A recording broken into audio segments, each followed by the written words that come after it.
Tous les Italiens vivent-ils vraiment encore chez leur maman et mangent de la pasta? La Hollande est-elle vraiment le pays de la fumette? Et pourquoi les Espagnols dansent-ils tous le flamenco après la corrida? En Europe, les stéréotypes ont la dent dure. Mais qu'y a-t-il de vrai? Je m'appelle Knekkebull. Je suis musicien, animateur télé et, comme tous les Suisses, absolument neutre. Enfin... Nous allons sonder les clichés et redécouvrir notre chère Europe. Direction... l'Espagne. J'adore l'Espagne. Ils sont par contre beaucoup plus cool, je pense, que les Français de manière générale. Comme les Italiens, ce sont des gens aussi qui sont un petit peu prétentieux, très, quand même, les machos espagnols, ça c'est clair. Comment sont les Espagnols? Bruyants et poilus. Je n'aime pas généraliser en fait. Quand on nous dit Espagne, moi je pense à Almodovar, je pense au cinéma. Ils ont de bons footballeurs. Les Espagnols? Ah oui, Cristiano Ronaldo. Même s'il est portugais, lui. Comment s'appelle ce chapeau? Un sombrero? Non, ça c'est mexicain. Ah bon? Non?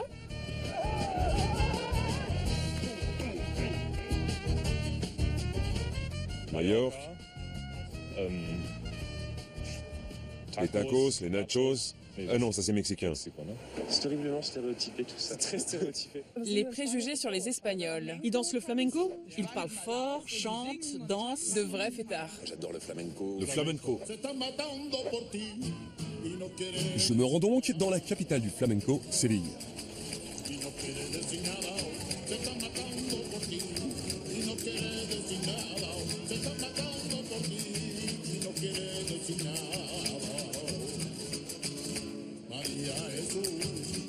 Quel est le secret du flamenco? La célèbre danseuse Ursula Lopez me consacre un peu de temps.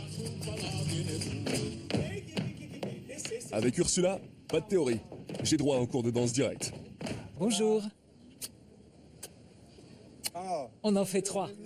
Je vais montrer à Ursula comment on danse le flamenco. Quand on est suisse. Tu crois qu'un Suisse peut apprendre cette danse? Oui, T'es sûr? oui. À 100%. Tout le monde peut apprendre à s'exprimer avec le flamenco. C'est à la portée de tous. On ressent tous de la joie, de la peine, de la tristesse, de la colère. Le flamenco est un art qui permet d'extérioriser tout ce qu'on veut. Donc je pense que tu peux apprendre. Mais les Suisses ou les Allemands ont beaucoup de mal à exprimer leurs émotions. C'est pas gagné, mais si tu passes un peu de temps ici, ça changera peut-être.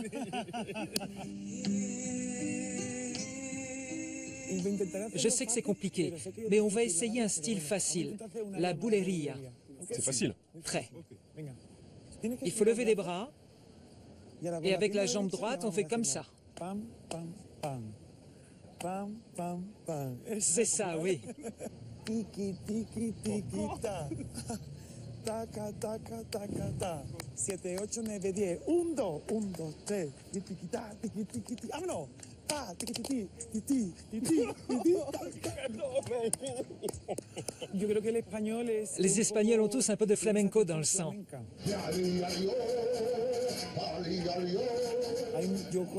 Pour beaucoup de gens, le flamenco n'est pas juste une danse, c'est une manière d'être, de vivre. Il y a aussi une part de fierté, ce qui me manque. Il faut être fier et sûr de soi. Ça dépend un peu de ce qu'on danse. C'est sans doute une manière arrogante de s'exprimer, mais je mettrais le mot arrogant entre guillemets. 1, 2, 3, 4, 5, 6, 7, 8, 9, 10. Ok, on recommence. Allez. 7, 8, 9, 10. 1, 2, 1, 2, 3, 4, 6, 7, 8, 9, 10. 2, tiki, tiki, pipam, pipam, pipam. L'enchaînement, ça va? Mais le résultat est nul. Super. Merci.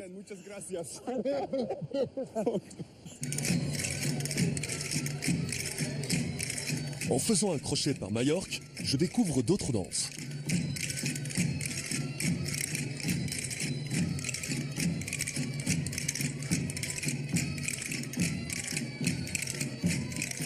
On danse pas le flamenco à Majorque. C'est pas typique de la région. Ici, on danse le bail des bottes. C'est la danse traditionnelle de l'île.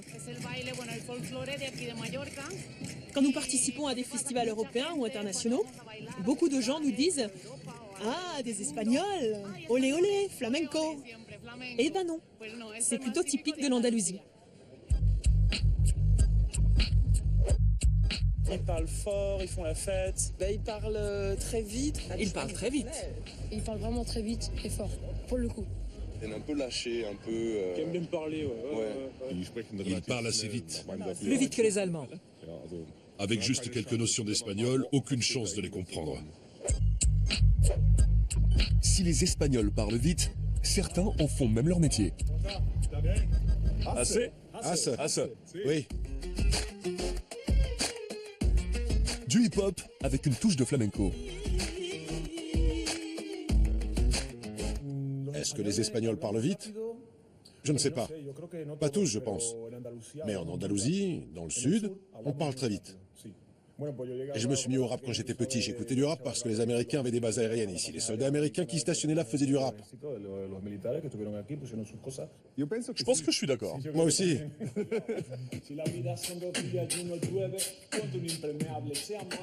Je n'aime pas le double temps dans le rap. J'aime raconter de vraies histoires.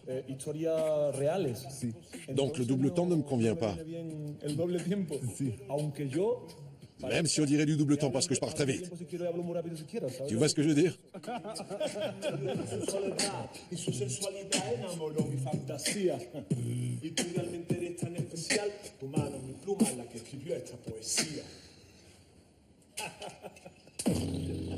La professeure de langue romane, Gabrielle Knauer, va m'expliquer pourquoi les Espagnols parlent vite.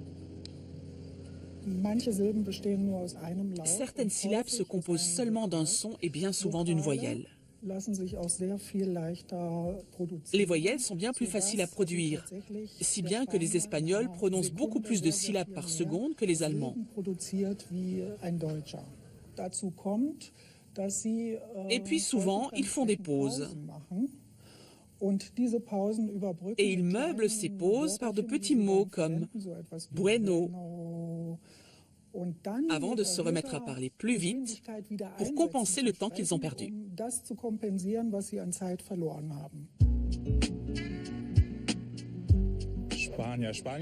Les Espagnols sont plutôt des bons vivants. Et ils prennent leur temps. La sieste. Ils dorment. C'est vrai, ils dorment la journée. La sieste.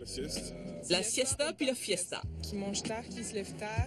Ils déjeunent bien, se reposent quelques heures et reprennent le travail plus tard. C'est pas mal.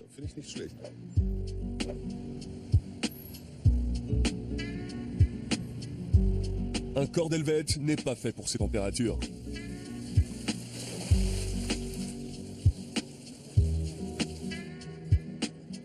Malgré la chaleur, pas de sieste pour moi. Je vais en apprendre un peu plus au marché couvert.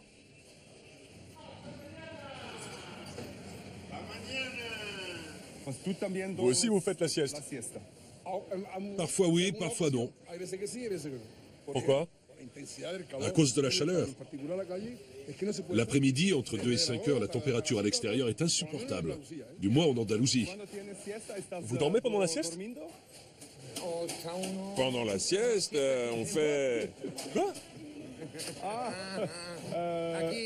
Ici, on fait beaucoup d'enfants l'été. Moi, j'ai 9 enfants, 7 petits-enfants et un arrière-petit-fils. Quand les enfants jouent dehors, vous savez, avec ma femme, on... Le sexe? Ouais.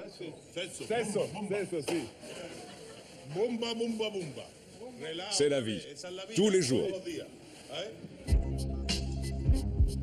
J'ai besoin d'informations un peu plus sérieuses. Je rencontre Ignacio Buqueras, auteur et conseiller auprès du gouvernement espagnol. Je m'appelle Ignacio Buqueras et je suis entrepreneur. Je m'intéresse beaucoup aux sujets de société et aux préoccupations des citoyens. Et parmi elles, il y a la gestion et l'organisation efficace du temps. Je suis le président de la Commission nationale pour la rationalisation du temps de travail des Espagnols. Le problème, c'est que nous commençons nos journées de travail en même temps que le reste de l'Europe. Mais nous finissons en général 2 à 3 heures plus tard. Actuellement, les Espagnols sont ceux qui dorment le moins en Europe. Vous faites la sieste? Oui, parce qu'on se lève tôt. Combien de temps? 2 heures. 2 heures de sieste? Moi, 2 heures et elle 10 minutes. 10 minutes? Parce que c'est une femme? Exactement. Elle s'occupe de la maison et moi je dors. Ok. Les Espagnols. C'est normal en Espagne? Oui. Excusez-moi, vous ne faites pas la sieste? Moi? Oui. 2, 3 heures? Jamais. Ah bon? Je travaille. Vous travaillez? Oui. La sieste, c'est une tradition. Elle est incontournable. Comme la feria ou la corrida.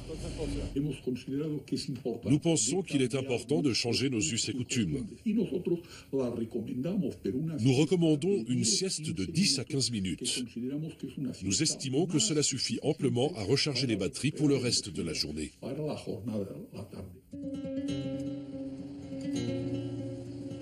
Mais il y a aussi des gens qui renoncent de leur plein gré à faire la sieste. Justo Gallego a survécu à une maladie grave. Et depuis, il construit tout seul une église pour remercier Dieu.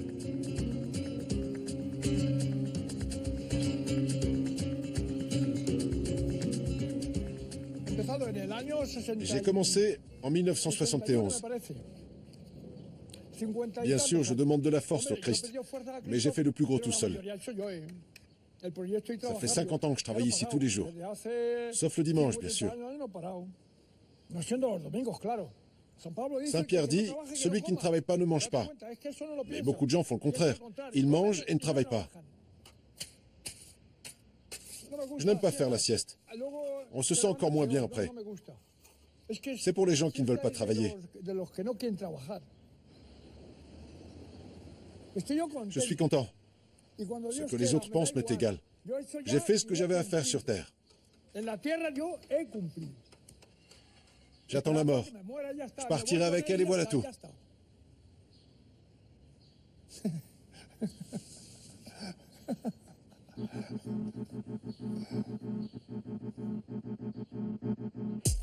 On en arrive maintenant à ce qui me motive réellement à faire cette émission.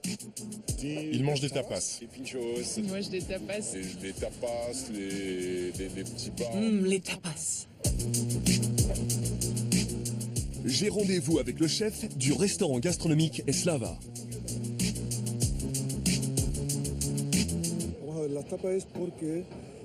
On appelle ça des tapas parce qu'autrefois, on couvrait le verre avec une petite assiette. Par exemple, on commandait un verre de vin et sur le verre, on déposait des petites bouchées, des tapas. Tapar, ça signifie recouvrir. Le mot tapas vient de là. Recouvrir le verre.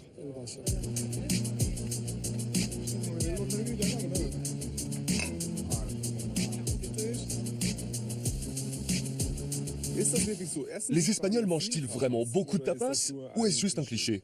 Les Espagnols ne mangent pas que des tapas. Pas que, mais beaucoup? Oui. C'est lié en partie à la température. Dans cette merveilleuse ville de Séville, on vit beaucoup dans la rue. Aujourd'hui, il y a la climatisation. Mais dans le temps, ça n'existait pas. Donc les gens se retrouvaient dehors. J'ai beaucoup voyagé et jusqu'à récemment, je ne voyais jamais de tapas à l'étranger. Maintenant, on trouve des bars à tapas partout, à Berlin comme à New York. Mais en réalité, les tapas viennent du sud de l'Espagne. D'Andalousie? Oui. Chômage élevé, mauvaise situation économique. Le chômage. Il y a peu de travail. Il fait chaud, mais c'est pauvre.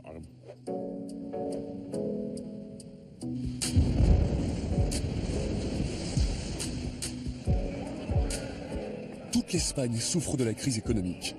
Vraiment toute l'Espagne?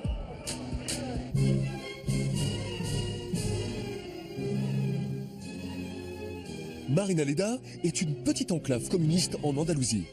Ici, il n'y a quasiment pas de chômage et personne n'a besoin de prêt immobilier. Grâce à l'autogestion, les gens voient où passent leurs impôts.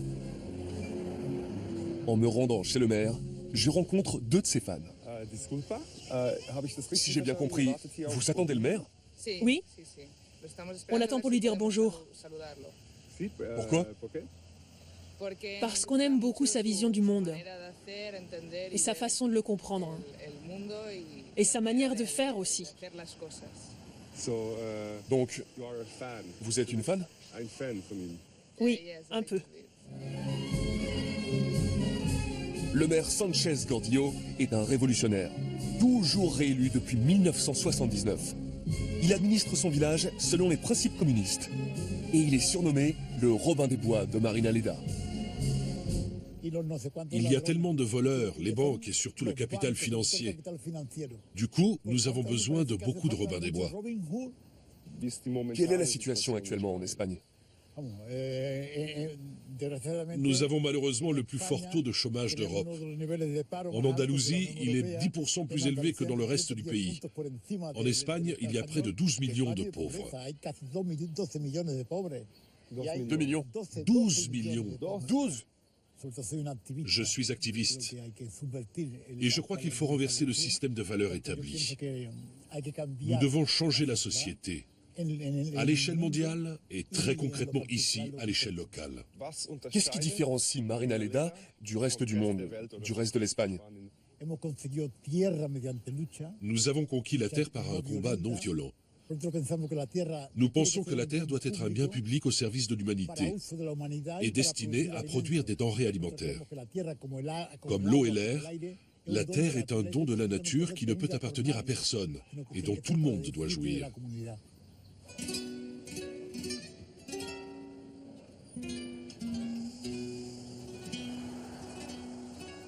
De l'utopie au stéréotype suivant. L'Espagne est un pays dur. Ces combats avec les taureaux, la corrida. La tauromachie. La corrida. Qu'ils aiment toujours encore autant la corrida, quoi. C'est quelque chose qui est bizarre, quoi. Je rencontre l'éleveur de taureaux Manolo Barro dans sa ferme.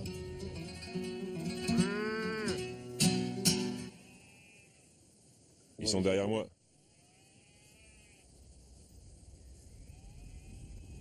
Il faut pas qu'ils me renversent tout de suite.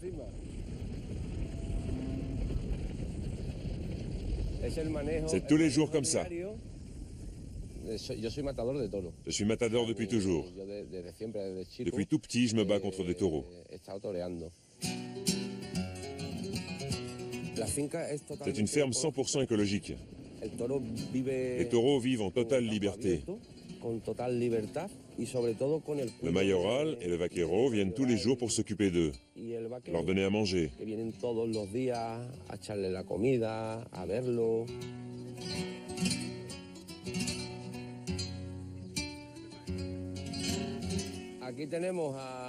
Voici le taureau El Vandi. Il a été élevé ici depuis tout petit par le mayoral. Nous l'avons élevé au biberon. Il ne combat pas. Il vit ici comme un roi.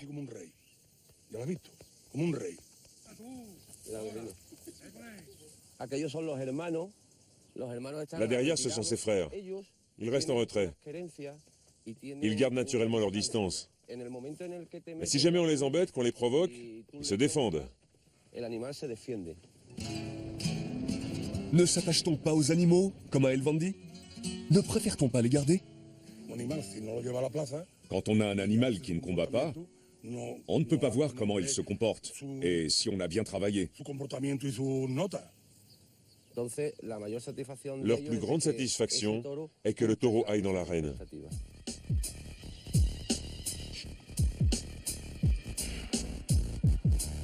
Vanessa Montora est l'une des rares femmes à exercer le métier de torero.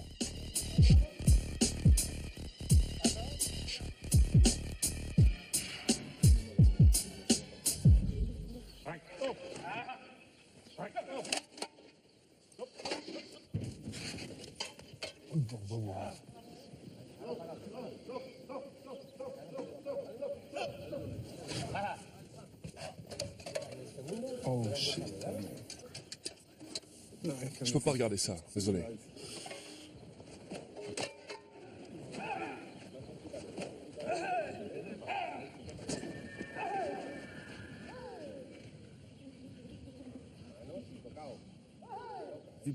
Comment en es-tu venu à la tauromachie?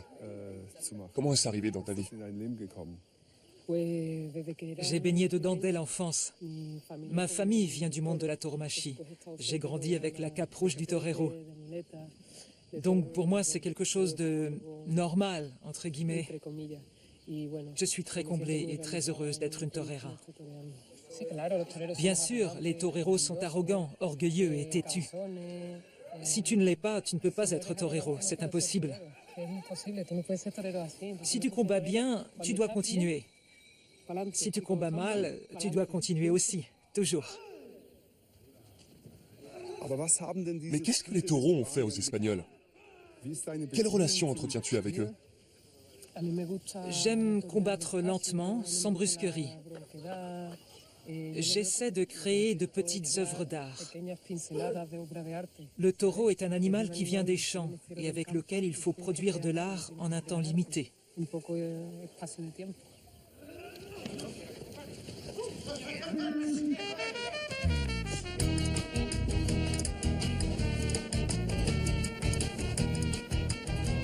Je vais voir José Enrique Moreno, responsable de la Reine de Séville.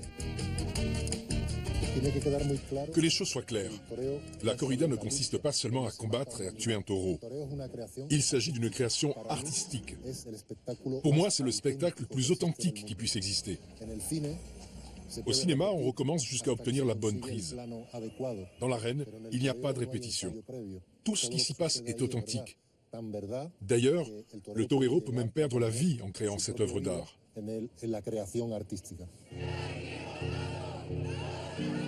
Mais tous les Espagnols n'apprécient pas ce spectacle sanglant. Loin de là.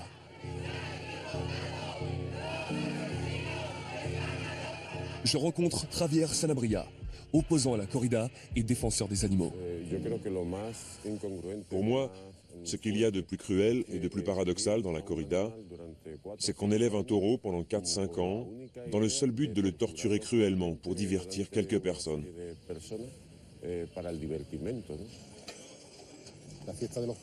La corrida crée chaque année 200 000 emplois. Ça vous donne une idée de son importance économique.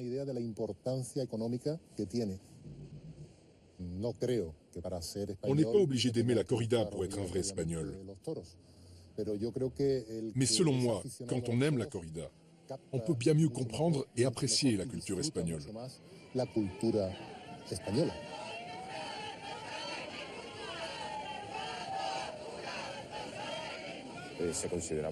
Les opposants à la corrida ont longtemps été considérés comme anti-espagnols.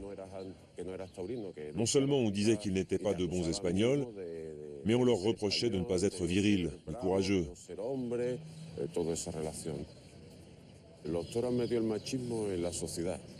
L'image de machisme et de pouvoir associée à la tauromachie s'est propagée dans la société. Voilà comment le cliché est apparu. Mais c'est en train de changer en Espagne. Selon le ministère de la Culture, 7% des Espagnols seulement ont assisté à une corrida l'année dernière. Alors, quelle est la part de vérité dans le cliché de l'Espagnol qui parle vite, fait la sieste et va à la corrida après le flamenco? Ah, des Espagnols, olé olé, flamenco? Eh ben non, c'est plutôt typique de l'Andalousie. Dans le sud, on parle très vite. L'après-midi, entre 2 et 5 heures, la température est insupportable à l'extérieur. Le mot tapas vient de là, recouvrir le verre. Génial, ça a toujours été le métier de mes rêves. Un humanisme radical. Une utopie. On n'est pas obligé d'aimer la corrida pour être un vrai Espagnol.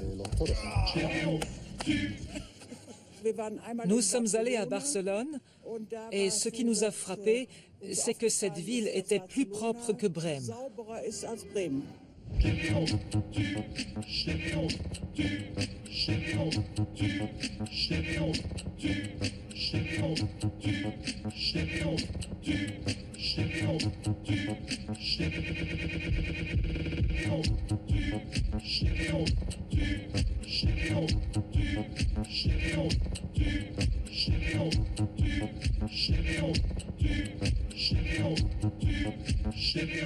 Du